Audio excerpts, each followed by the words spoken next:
Today, we read diving deep into one of the most groundbreaking plays in theatrical history. Henrik Ibsen, A Doll, Saus, first performed in 1879. This play sent shockwaves through society and remains incredibly relevant today. So grab a cup of tea, get comfortable, and let's explore the world of Nora Helmer. The play opens in the seemingly idyllic home of the Helmer family, right before Christmas. Nora Helmer, our protagonist, is a cheerful, bubbly young woman. She seems to live a perfect life with her husband, Torvald, a newly promoted bank manager, and their 3 lovely children.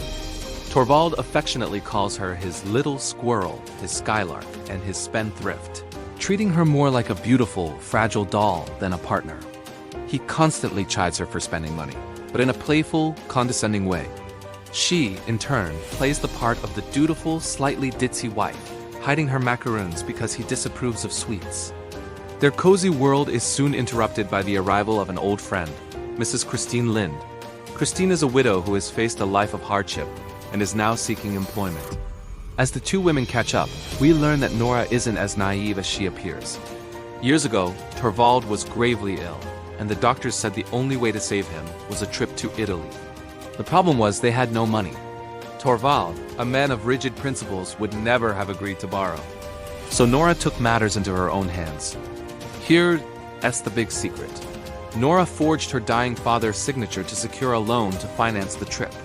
She told Torvald the money came from her father's inheritance. Ever since, she has been secretly working odd jobs and scrimping from her household allowance to repay the debt, all while maintaining the facade of the carefree, spendthrift wife. She's incredibly proud of this secret, seeing it as an act of love that saved her husband's life. She confides this to Christine, revealing a strength and determination no one, especially Torvald, would ever suspect she possesses. The plot thickens with the arrival of Nils Krogstad, a low-level employee at the bank where Torvald now works. As it turns out, Krogstad is the very person from whom Nora borrowed the money. Krogstad is a desperate man with a tarnished reputation, and he's terrified of losing his job, which Torvald is threatening to do. He sees Nora's secret as leverage. He knows that the signature on the loan document was forged, and he threatens to expose her unless she can persuade Torvald to let him keep his position at the bank. Nora is thrown into a state of absolute panic. She tries to subtly convince Torvald to keep Krogstad, but Torvald refuses. He finds Krogstad morally corrupt and despises him for a past indiscretion involving forgery, the very crime Nora has committed. Torvald's rigid, self-righteous morality makes Nora's situation seem hopeless. She is trapped. The law, as Krogstad points out, doesn't care about her motives. It only cares that she committed a crime. As Nora's anxiety spirals, the family friend, Dr. Rank, adds another layer of drama. He's a close confidant of the Helmers, visiting daily. He reveals to Nora that he is terminally ill and has only a short time to live. He also confesses his deep, unspoken love for her. Nora, who had briefly considered asking Dr. Rank for the money to pay off Krogstad, is taken aback by his confession and decides she cannot involve him in her troubles. This moment highlights just how isolated she truly is. The climax builds during a Christmas party. Nora is supposed to perform a dance called the Tarantella. She dances wildly, almost manically, as a way to distract Torvald and prevent him from checking the letterbox, where she knows Krogstad has dropped a letter revealing everything. Her frantic dance is a powerful symbol of her inner turmoil, a desperate attempt to keep the truth from destroying her carefully constructed world. After the party, the inevitable happens. Torvald retrieves the letter. Nora prepares herself, not for disaster, but for what she calls the miracle. All these years, she has believed that if her secret ever came out, Torvald, in his great love for her, would take all the blame upon himself to protect her.